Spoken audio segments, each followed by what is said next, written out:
تمہاری منزل یہ نہیں ہے کہ ڈگری مل جائے اور جاب مل جائے، یہ بہت چھوٹے درجے کی چیز ہے۔ میری تمہارے وی سی صاحب کی، تم بچیوں کی ایک ہی منزل ہے کہ یا اللہ تو راضی ہو جا۔ اللہ تجھے مرنے سے پہلے حاصل کرنا ہے، ڈھونڈنا ہے، پا لینا ہے، راضی کر کے مرنا ہے۔ لیتک تحلو والایام مریرۃ ولیتک ترضی والانام عذاب ولیت الذی بینی وبینک عامر وبینی وبین العالمین خراب ولیت الشراب من ودادک صافیا وشربی من ماء المعین السراب فاذا صح منک الود فالکل حیر وکل الذی فوق التراب التراب۔ اللہ کو پاتے ہوئے جو سودا کرنا پڑے کر جاؤ۔ عبداللہ بن حذیفہ کو رومیوں نے پکڑ لیا، صحابی ہیں، ان کو آگ میں ڈالنے لگے تو وہ رو پڑے، تو لوگوں نے رومی بادشاہ سے کہا کہ یہ رو پڑا ہے، ڈر گیا ہے، ان کا لے آؤ میرے پاس لے آؤ۔ ان کو واپس لائے تو رومن بادشاہ نے پوچھا کیوں روئے ہو، موت سے ڈر گئے ہو؟ کہنے لگے موت تو ہمارے لیے سب سے بڑا تحفہ ہوتا ہے، میں اپنی بے بسی پہ رویا ہوں۔ کہ کیا بے بسی ہے؟ کہ بے بسی یہ ہے کہ ایک جان ہے آگ میں گرتے ہی جل کے راکھ ہو جائے گی، کاش میرے جسم پر جتنے بال ہیں اتنی میرے پاس جانیں ہوتی اور میں ایک ایک جان کو اللہ کے نام پہ قربان کرتا۔ آج مرنے کا مزہ نہیں آ رہا، اس میں رویا ہوں۔ تو بادشاہ اتنا حیران ہوا، انہوں نے کہا تو میرا ماتھا چوم دے اور میں تمہیں آزاد کرتا ہوں۔ تو اس کا ماتھا چوما، انہوں نے چھوڑ دیا۔ 2000 سال پیچھے چلے جائیں، فرعون دنیا کا واحد انسان ہے جس نے کہا انا ربکم الاعلی، میں سب سے بڑا رب ہوں، اور اپنے آپ کے رب ہونے کا دعویٰ انسانوں میں صرف فرعون کا ہے۔ اس کی باندی مسلمان ہو گئی، موسیٰ علیہ السلام کا کلمہ پڑھ لیا، ایمان چھپتا نہیں، وہ پتہ چل گیا۔ فرعون نے اس کو پکڑوایا، اس کی 2 بچیاں، ایک دودھ پیتی ایک ساتھ چلتی، اور اس نے اپنے دربار میں کڑاہ میں تیل ڈلوایا، نیچے آگ لگوائی، تیل ابلنے لگا۔ جب وہ پوری طاقت سے ابلنے لگا تو اس نے فرعون نے اس عورت سے، اس باندی سے کہا یہ آگ تیرے سامنے ہے، جلتا ہوا تیل، موسیٰ کے رب کو مانے گی تو پہلے تیری بچیوں کو جلاؤں گا پھر تجھے جلاؤں گا، اور اگر مجھے رب مانے گی تو تیرے گھر کو سونے چاندی سے بنا دوں گا، تیرے گھر کو سونے چاندی سے بھر دوں گا۔ اللہ کا پا لینا یہ میری آپ سب کی معراج ہے، اور اللہ کو کھو دینا میرے آپ سب کے لیے ہلاکت اور تباہی ہے۔ سنو اس نے کیا کہا، اللہ نے اپنی محبت کو ماں سے تشبیہ دی ہے، باپ سے نہیں دی، اور چھوٹا بچہ زیادہ ممتا کو لیتا ہے۔ وہ کہنے لگی فرعون یہ تو میری 2 ہیں، میری 100 ہوتی تو اللہ کے نام پہ آج میں قربان کر دیتی۔ فَقْضِ مَا أَنْتَ قَاضٍ، کر جو تجھے کرنا ہے۔ تو پاگل ہو گیا، غصے میں کہنے لگا اس کی بڑی بیٹی کو ڈال دو۔ تو انہوں نے اس کو یوں ٹانگوں سے پکڑا اور وہ چیختی چلاتی ہوئی تھی۔ ماں کا ایک بول اس کی جان بچا سکتا تھا، اور پھر گھر جا کے توبہ کر لیتی۔ وہ کہتی اللہ مجھے معاف کر دے، میں نے کلمہ کفر کہا۔ اس کو ٹانگوں سے پکڑا ہوا ہے، اس کے ہاتھ نیچے جھول رہے ہیں، اور وہ اماں بھی کہہ رہی کہ مجھے بچا لو۔ ماں نے اپنی آنکھوں سے بچی کو تیل میں یوں ڈوبتے دیکھا، اور پھر وہ ابھری جیسے مچھلی تلنے کے لیے، جیسے مچھلی تلی جاتی تو باہر آ جاتی ہے، اوپر آ جاتی، تو وہ ایسے بلبلے اٹھ رہے تھے۔ وہ ایک ہی لمحے میں اس کی تو جان گئی، ایک آنسو کا قطرہ اس نے نہیں نکلنے دیا اپنی آنکھوں سے، اور اپنے دل کو جب مضبوط کیا تو میرے رب کی غیرت، میرے رب کی رحمت محبت حرکت میں آئی۔ اللہ نے ماں کی آنکھوں سے پردہ ہٹا دیا، اور ماں نے اپنی بیٹی کی روح کو نکل، اور وہ کہہ رہی ہے اصبری یا ام فإن لک من الأجر کذا و کذا۔ ماں جی ڈرنا نہیں، صبر کرو، جنت تیار ہے، جنت تیار ہے۔ معصوم بچی کو تو پتہ بھی نہیں تھا کہ کیا ہونے والا ہے، اس کو پکڑ کے یوں ڈالا، اس کی تو آہ بھی نہ نکلی، اور وہ مچھلی کی طرح تلی گئی۔ پھر ماں کا کلیجہ پھٹا، اللہ نے پھر آنکھوں سے پردہ ہٹایا، اور انہوں نے اپنی بچی کی روح کو نکلتے دیکھا، اور وہ کہہ رہی اصبری یا ام فإن لک من الأجر کذا و کذا۔ ماں جی تھوڑی دیر کا صبر، جنت تیار ہے، جنت تیار ہے، جنت تیار ہے۔ اللہ کو پایا سب کچھ پایا، اللہ کو کھو دیا سب کچھ کھو دیا۔ جب اس کو پکڑ کے لے جانے لگے، اس نے فرعون کو دیکھا، فرعون اس کی آنکھوں میں آنکھیں نہیں ڈال سکتا، نظریں نیچے ہوگی اس کی۔ کہنے لگی میری ایک بات مانو گے، میری ایک خواہش پوری کرو گے؟ فرعون نے پوچھا کیا؟ کہ جب میں بھی جل جاؤں تو میری اور میری بچیوں کی ہڈیوں کو اکٹھے دفن کرنا، باہر پھینک نہ دے، دفنا دینا۔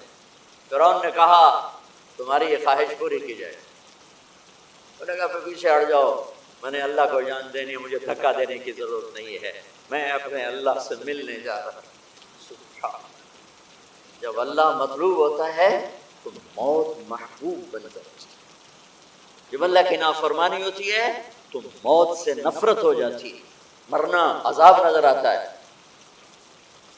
وہ چھلانگ مار گئی، اللہ اکبر کا نعرہ لگاتی ہوئی، ہڈیاں اتڑ گئیں، گوشت اتڑ گیا، ہڈیاں باقی رہ گئی۔ فرعون نے کہا ایک ہی جگہ ڈال دو، سب کو دفن کر دو۔ دفن 2000 سال کے بعد بچوں بچیوں، 2000 سال کے بعد موسیٰ علیہ السلام کے 2000 سال کے بعد جناب رسول اللہ صلی اللہ علیہ وسلم دنیا میں تشریف لائے۔ 40 سال کی عمر میں نبوت ملی، 50 سال کی عمر میں معراج ہوا، 2050 سال کے بعد میرے نبی کی سواری بیت المقدس جا رہی ہے، اور بیت المقدس پر جب وہ اوپر پہنچے ہیں تو مصر وہاں سے قریب ہو جاتا ہے۔ جب وہ اترنے لگے تو میرے نبی نے کہا جبریل جنت کی خوشبو آ رہی ہے، جبریل جنت کی خوشبو آ رہی ہے، ابھی تو جنت اوپر ہے، ابھی تو اوپر جانا ہے، تو یہ زمین سے جنت کی خوشبو کیا آ رہی ہے؟ تو جبریل نے عرض کیا رسول اللہ فرعون کی ایک بانڈی جو اللہ سے سودا کر گئی جان کا اور اپنی بچیوں کا، اس کی بچیوں کی ہڈیوں کو جہاں دفن کیا گیا ہے، یہ خوشبو جس دن انہیں دفن کیا تھا اس دن سے لے کر آج تک یہ خوشبو آ رہی ہے، اور یہ قیامت تک آتی رہے گی۔ اللہ اپنے نام پہ قربان ہونے والوں کی یوں قیمت لگاتا ہے، پہلے اپنی منزل طے کرو، پہلے اپنی منزل طے کرو، پہلے اپنی منزل طے کرو کہ مجھے اپنی زندگی کی سے لینا کیا ہے، مجھے اللہ کو پانا ہے، مجھے اللہ کو پانا ہے۔ میں نے اللہ کی قسم اگر اللہ راضی ہے تو پھر موت سے بڑھ کر کوئی تحفہ نہیں، اس سے بڑھ کر کوئی خوبصورت پیغام نہیں، اور اگر اللہ ناراض ہے تو موت سے خوفناک کوئی پیغام نہیں۔ عمر بن عبدالعزیز 3 بر اعظم پر حکومت کی، عمر بن عبدالعزیز، بنو امیہ، مروان 9 مہینے حکومت کی، اس کا بیٹا عبد الملک بن مروان 21 برس حکومت کی، اس کا بیٹا ولید 10 سال حکومت کی، اس کا بیٹا سلیمان 2.5 سال حکومت کی۔ اسی تخت پر بیٹھے عمر بن عبدالعزیز۔ پہلے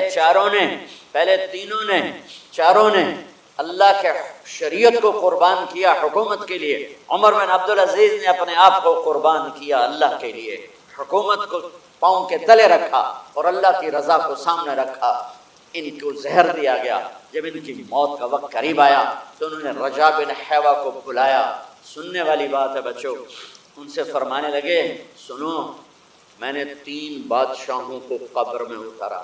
اب بچیاں تو قبرستان جاتی نہیں، ہم تو اپنے ہاتھوں سے قبر میں اتارتے ہیں اور اوپر مٹی ڈالتے ہیں اور اوپر اینٹیں ڈالتے ہیں اور پھر منو مٹی میں دبا کے واپس آتے ہیں۔ یہ منظر آپ بچیوں کے تو دیکھنے کا بھی نہیں ہے۔ وہ کہنے لگے میں نے 3 بادشاہوں کو مٹی میں ڈالا، لیکن ان کے کفن کی گرہ کو جب کھول کے دیکھا تو ان کے چہرے قبلے سے ہٹ چکے تھے اور رنگ ان کے کالے پڑ چکے تھے۔ ولید بن عبد الملک، سلیمان بن عبد الملک بن مروان، عبد الملک باپ، ولید بیٹا، سلیمان بیٹا، یہ تینوں ان کے چہرے کالے ہو گئے تھے اور ان کا قبلے سے منہ پھر گیا تھا۔ اب میں مرنے لگا ہوں، مجھے پہلے ضرور چیک کرنا کہ میرا اللہ میرے ساتھ کیا کرتا ہے۔ پہلے تینوں کی ظلم کی حکومت تھی، ان کے چہرے قبلے سے کیوں ہٹ گئے؟ آپ کو عجب بات بتاؤں، ولید بن عبد الملک روزانہ تہجد میں کھڑے ہو کے 10 سپارے پڑھتا تھا، 10 سپاروں کی تلاوت تہجد میں کرتا تھا کھڑے ہو کے، اور قبلے سے چہرہ ہٹ گیا۔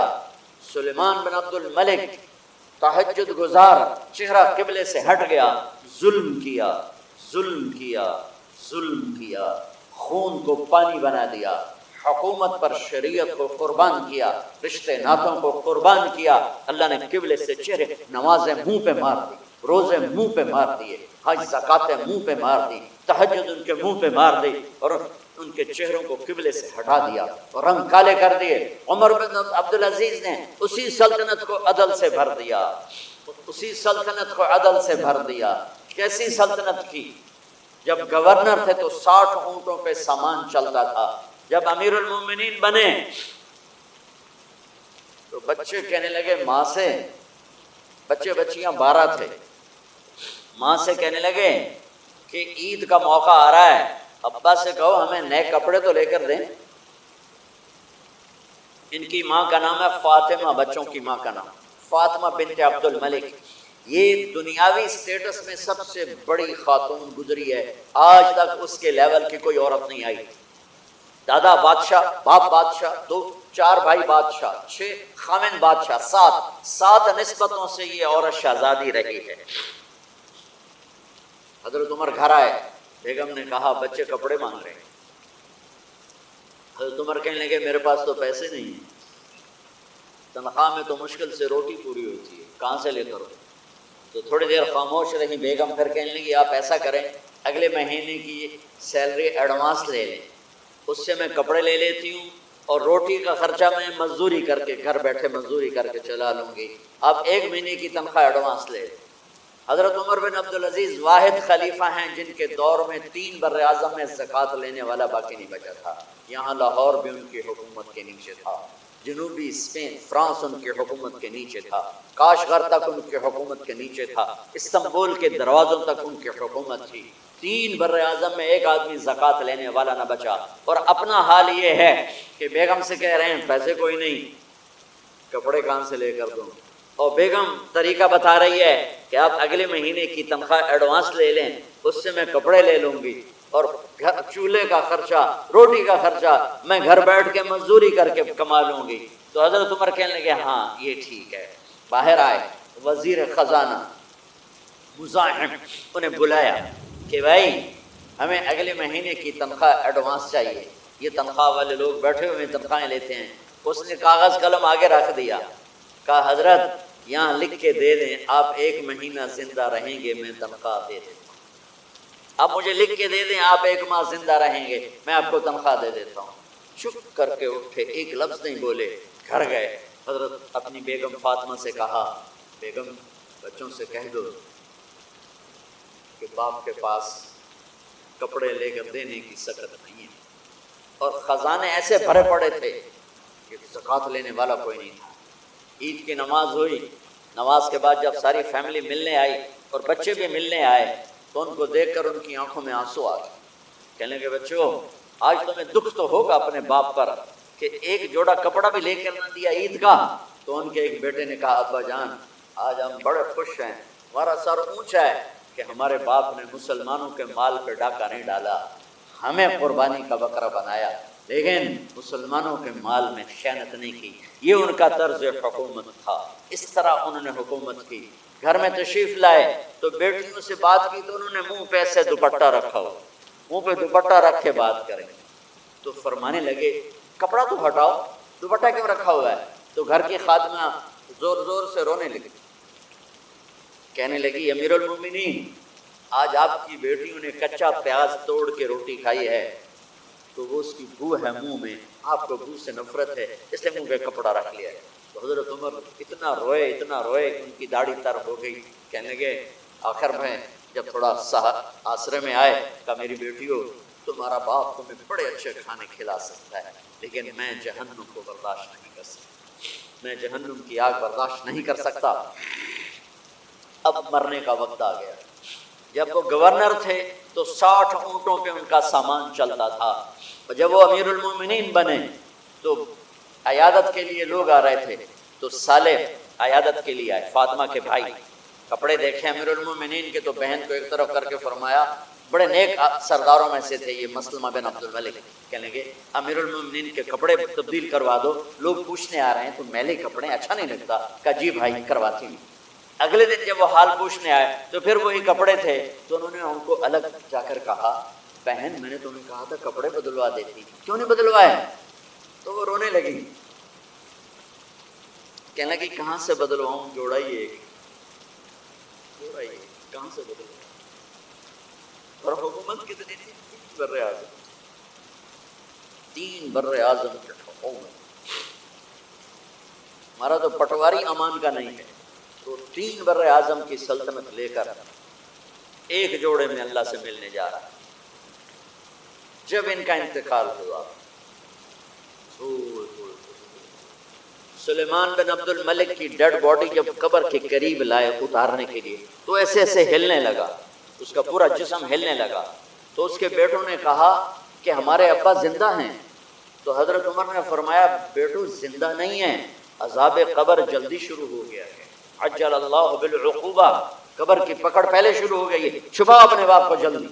جب عمر بن عبدالعزیز کی ڈیڈ باڈی قبر کے قریب کی گئی اور ان کا بھائی اتارو، بھائی وہ باتیں شروع ہو جاتی ہیں، رومال ڈالو، چادر پکڑو، ادھر سے پکڑو، تو ایک دم ایسے ایک پرچہ ہوا میں اڑتا ہوا سب نے دیکھا، وہ آتے آتے آتے آتے آتے آتے یوں آ کے حضرت عمر کے سینے پر گر گیا، سب دیکھ رہے ہیں۔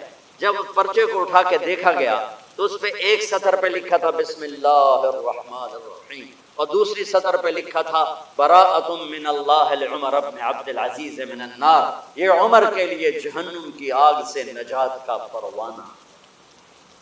3 بر اعظم کی سلطنت لے کر وہ جنت کا پروانہ لے کر دنیا سے گئے۔ جب ان کو قبر میں اتارا گیا تو انہوں نے رجا بن حیوہ سے فرمایا تھا 3 بادشاہوں کے چہرے دیکھے قبلے سے پھر گئے، رنگ کالے پڑ گئے، مجھے تم نے دیکھنا ہے کہ کیا ہوتا ہے؟ تو رجا فرماتے ہیں جب میں قبر میں اترا اور ان کے کفن کی گھیرا کو کھول کے دیکھا تو چہرہ قبلے کی طرف فکس تھا، اور مجھے یوں لگا جیسے 14ویں رات کا چاند قبر میں اتر آیا۔ میرے عزیزو، طلبہ و طالبات، اللہ کو اپنی منزل بناؤ، اللہ کو اپنی منزل بناؤ، اللہ کو